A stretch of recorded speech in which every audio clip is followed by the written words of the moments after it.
Aujourd'hui, je t'emmène avec moi pour optimiser cette automatisation Make, pour deux raisons. Déjà parce que elle m'insupporte. Visuellement, c'est très compliqué. Si je dois rajouter des contenus que je veux créer automatiquement avec ChatGPT, je me dis je vais pas commencer à rajouter des branches de branches. Et en vrai, pour tout ce qui est mise à jour ou bug, c'est quand même assez compliqué. Donc, je vais optimiser tout ça, sachant que avec les dernières vidéos que j'ai fait de Make, on a moyen quand même de faire quelque chose de plutôt potable, c'est-à-dire le fait d'appeler un second scénario dans ce scénario principal, et le fait de pouvoir déclencher de façon automatique avec les Webbook Actions de chez Notion qui sont sortis il n'y a pas tellement longtemps, qui est déjà le cas hein. D'ailleurs, quand je coche ma case transcription, quand je coche la case OK qui est ici, ça lance ce Webbook là et tout se lance. Là, j'aimerais réfléchir à un moyen avec toi de optimiser tout ça. Alors, avant de se lancer dans cette automatisation, on va faire bien sûr un schéma. Me voici dans Paint. Donc dans ce schéma, je vais parler de... Alors, non, le tri il est bon. J'ai ma base de données avec une case à cocher OK. Donc la case OK, ça va être mon déclencheur. Je veux absolument que ça soit moi qui déclenche l'automatisation pour ma création automatique. Donc il me faut un Webbook Action. J'espère que c'est lisible parce que je suis en train d'écrire avec la souris. Un Webbook Action. Au minimum, il m'en faut un. Ensuite, j'ai plusieurs cases. J'ai 7 cases pour 7 contenus différents.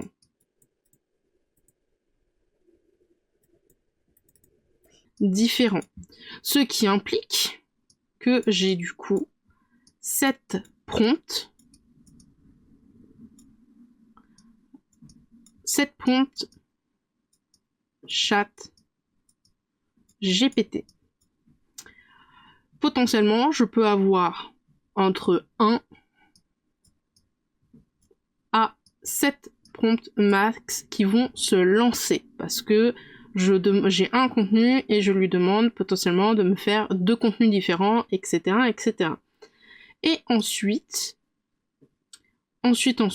j'ai quelque chose que j'ai envie de mettre en place, histoire que ça soit beaucoup plus simple pour moi. Je vais te montrer ça. Donc là, on est dans ma base de données de transcription, et comme tu peux le voir, dans ma base de données en attente de transcription, j'ai plusieurs types de contenus. Donc comme je te l'ai dit, j'en ai 7. En vrai, j'en utilise, je crois, 5. Newsletter recyclage, contenu long, contenu court, carousel Insta et blog. Les résumés PA et newsletter teaser sont pas encore au point. Bref, et le problème que j'ai, c'est que quand je viens les créer, en fait, il me met ici tout à la suite, et surtout, des fois, c'est pas dans l'ordre. En fait, c'est pour ça que j'ai mis une date de création pour ranger par date de création. Ce que j'aurais voulu faire, c'est créer dans contenu généré un contenu par un contenu. C'est-à-dire que même si je demande newsletter carousel Insta, je veux qu'ici, il me crée une entrée de newsletter et une entrée carousel Insta. Pourquoi ? Parce qu'après, je viens lier le contenu, je viens lier de la base de données contenu où je crée vraiment mon contenu. Donc en fait, le contenu généré, si tu veux, c'est un peu comme un brouillon. Et ensuite, le brouillon, je veux le lier à mon vrai contenu. Le problème, c'est que quand j'ai un truc avec plusieurs types de contenus, c'est un peu compliqué.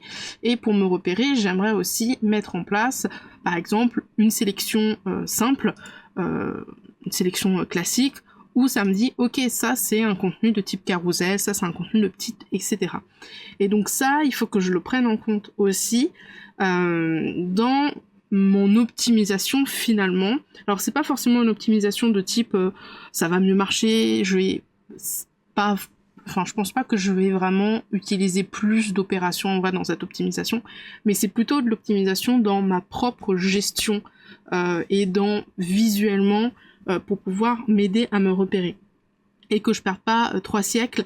Genre par exemple là je reviens ici, je me dis tiens j'avais écrit il y a pas tellement longtemps un contenu pourquoi j'utilise encore Notion, ok mais c'est lequel où il y a la newsletter et ça m'évite de tout sortir comme ça à chaque fois et de chercher ah non c'est pas celui-là c'est peut-être l'autre. Bref, là j'aurai des tags et je sais qu'il y a un contenu généré pour un type de contenu et pas forcément tout mettre dans une seule et même page. Voilà, donc ça c'est vraiment là où va être principalement la transformation et l'optimisation finalement. Donc ici, il faut que je mette que je veux un contenu généré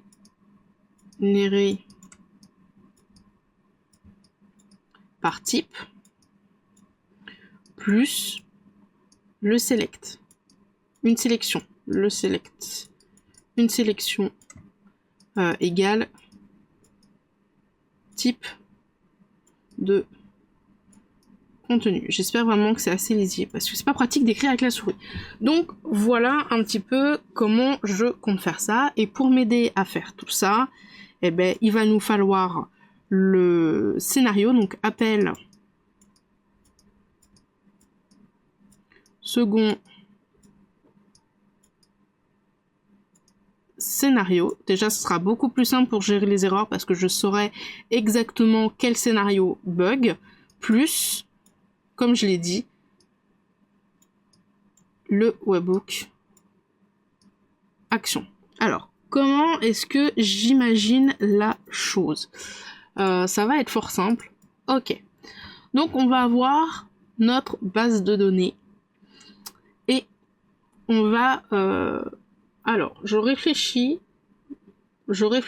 à soit faire un webhook pour tout le monde, c'est-à-dire pas trop modifier ce qu'on a là déjà, c'est-à-dire un webhook qui se déclenche, on récupère, etc. Donc un webhook pour tous, ou un webhook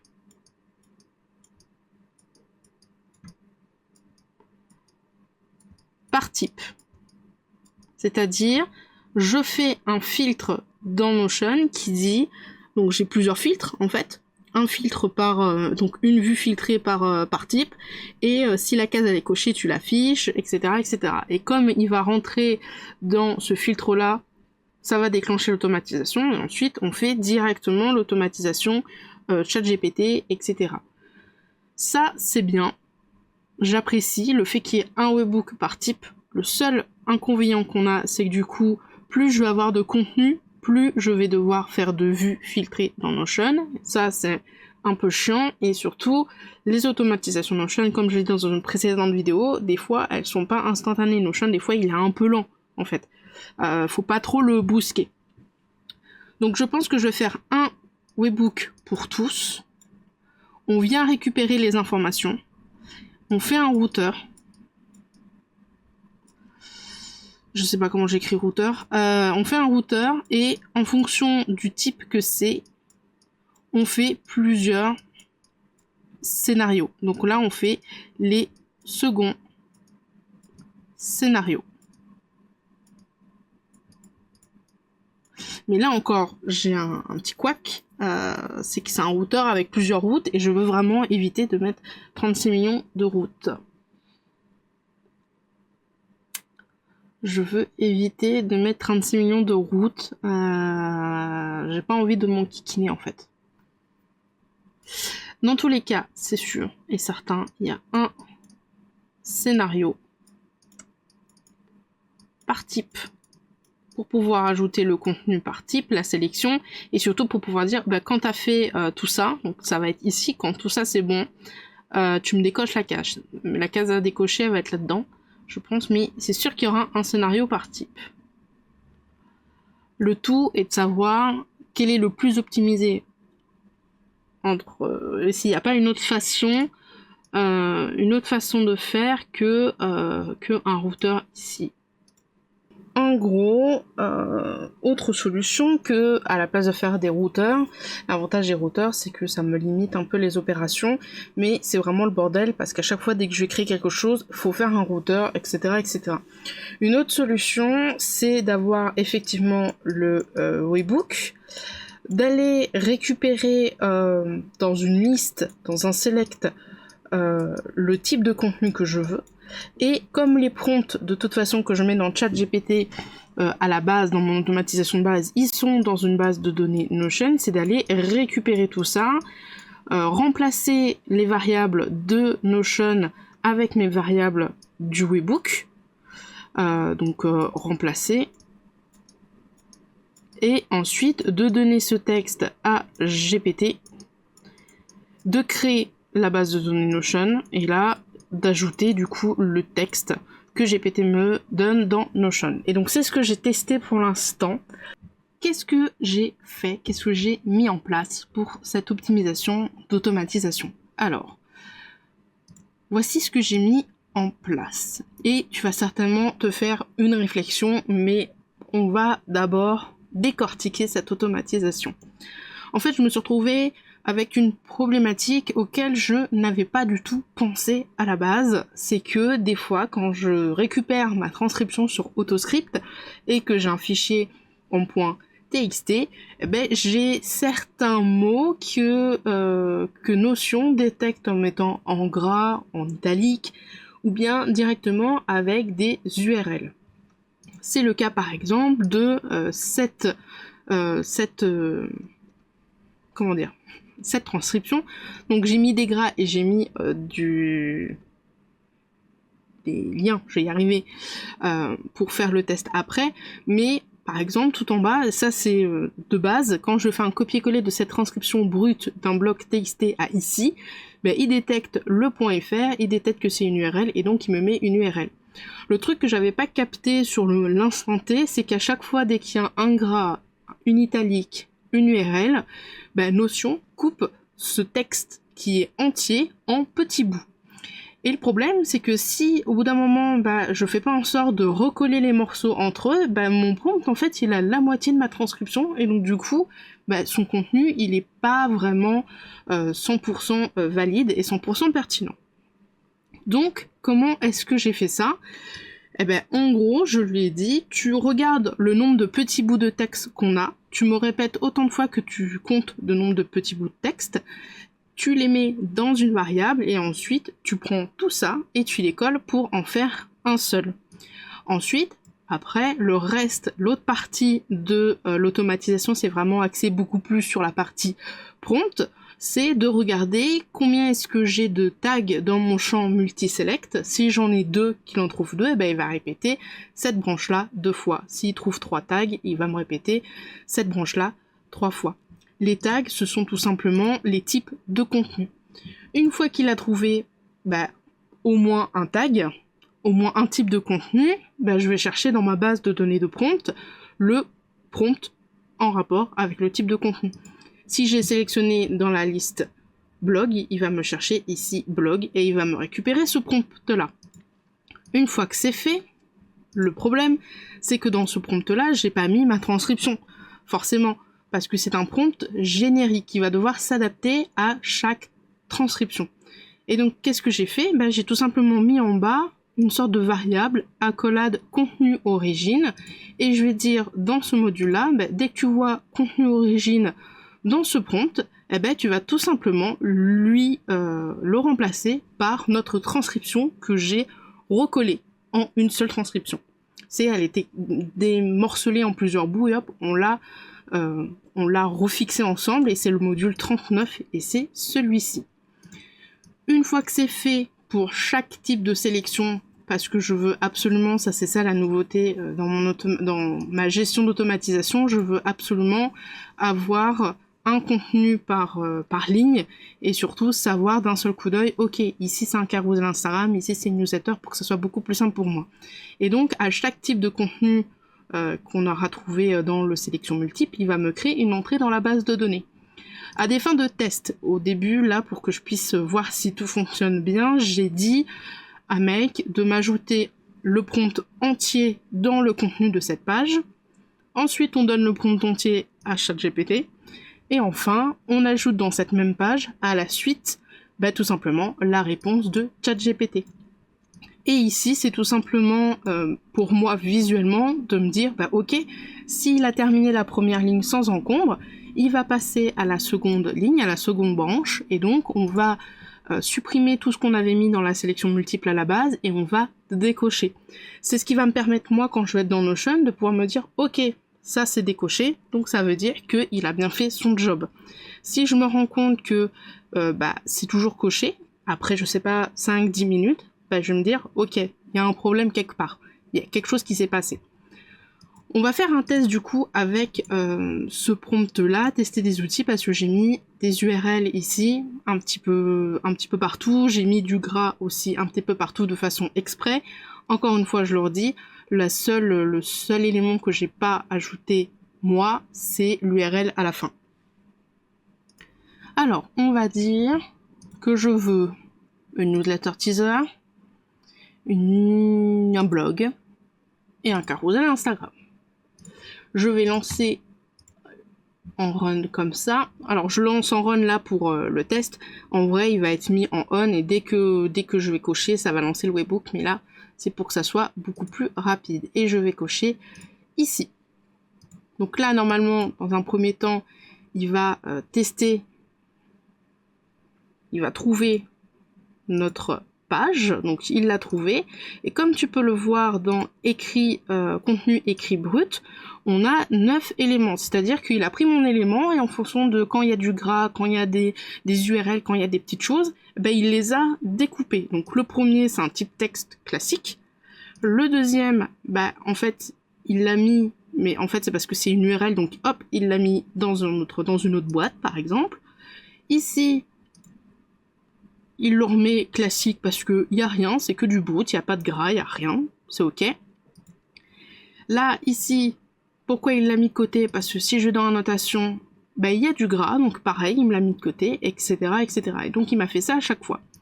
Une fois que ça c'est fait, donc on en a vu, on a 9 bouts de texte, donc du coup, il va répéter la chose 9 fois.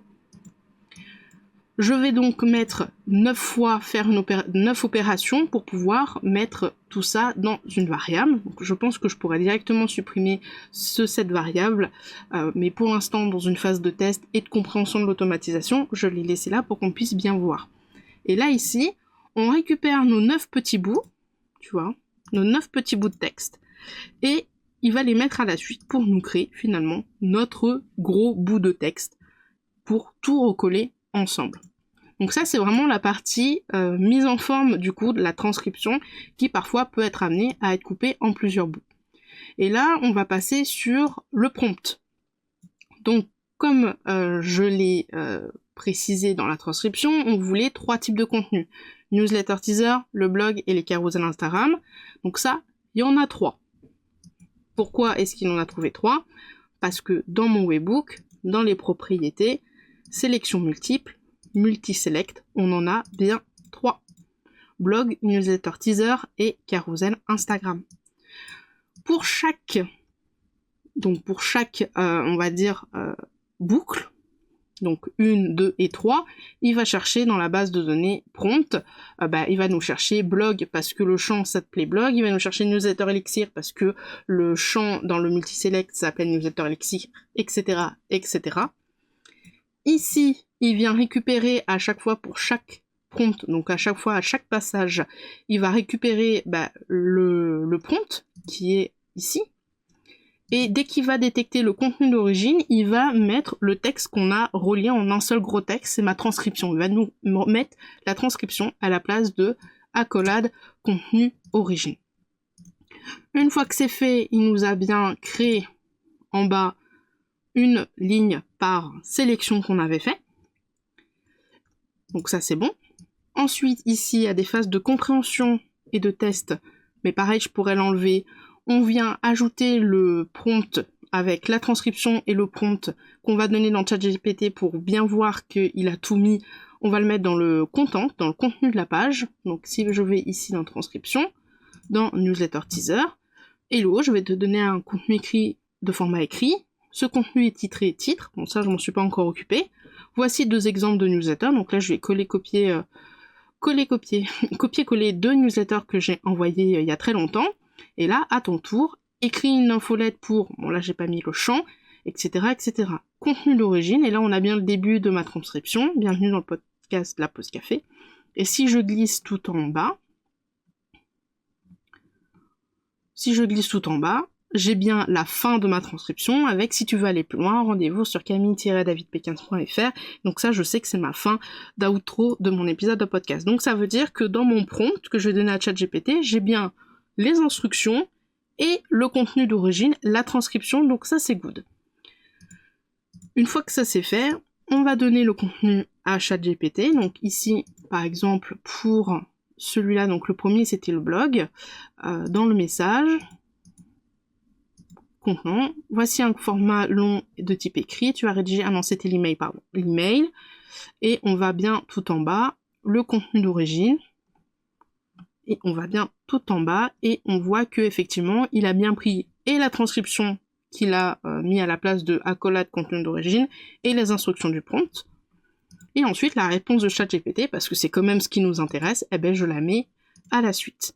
Et là, il me dit, ok, objet, élixir, les erreurs en test d'outils que tu ne veux pas faire. Salut toi, nanani, on commence par les bases, 1, 2, 3, 4, 5, dans cet épisode, je te partage des astuces, pourquoi écouter cet épisode, etc., etc. Et donc, c'est ça qui va être mon brouillon. En conclusion, j'ai optimisé pour moi l'automatisation de base, qui est celle-là.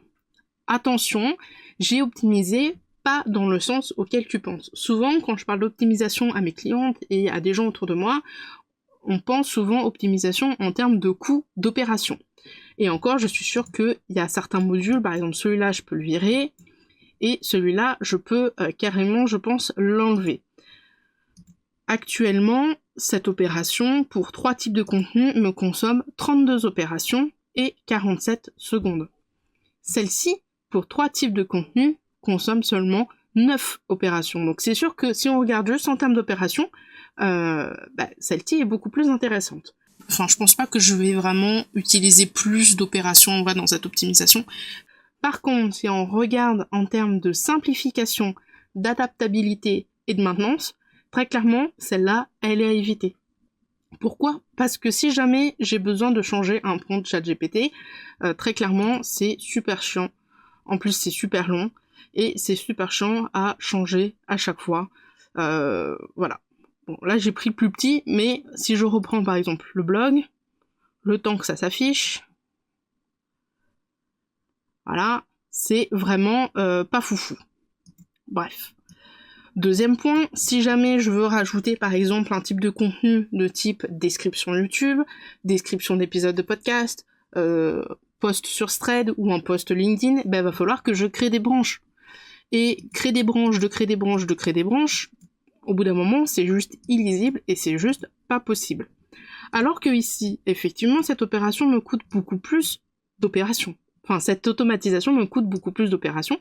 Par contre, tout est fait en automatique. La transcription, je la mets une seule fois, je lance, et ça fait tout seul, en fait. Si j'ai envie de modifier un prompt, tout simplement, je viens le modifier.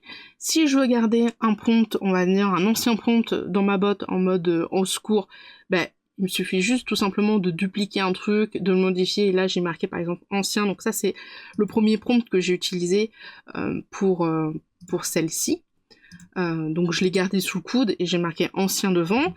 Et si j'ai besoin de modifier quelque chose, c'est relativement plus simple à mettre à jour. J'ai pas obligé de changer à chaque fois les if, etc., etc. Parce que forcément, dans celle-ci, à chaque fois, je mets une condition. Si telle case, elle est cochée.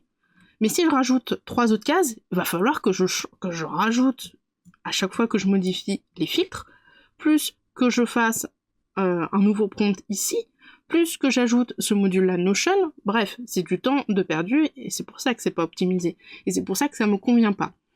L'autre petit point aussi également, c'est que cette automatisation-là, elle me coûte 9 opérations, parce que je mets dans une seule demande de contenu automatique tous les types de contenus. Et donc forcément, j'ai beaucoup moins d'opérations. Là, ici, maintenant, à des fins de gestion et pour que ça soit plus simple pour moi, par exemple, là ici, je vais faire un carousel Instagram, j'ai juste envie d'avoir ce contenu de brouillon de carousel Instagram. J'ai pas envie de lier mon contenu final avec un brouillon où il y a carousel Instagram, le blog et tout ça.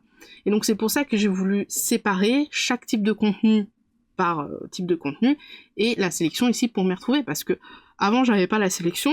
Et donc quand tu as plusieurs fois, par exemple ici, je suis là en mode genre, ok, alors là ici c'est newsletter teaser, mince, il y a quelque part où j'ai fait un article de blog, je sais plus trop où, ici j'ai fait l'article de blog, bref, et en fait je perds du temps à chercher mes transcriptions de brouillon, enfin mes créations de contenu automatique en brouillon, alors que normalement ça devrait pas être le cas.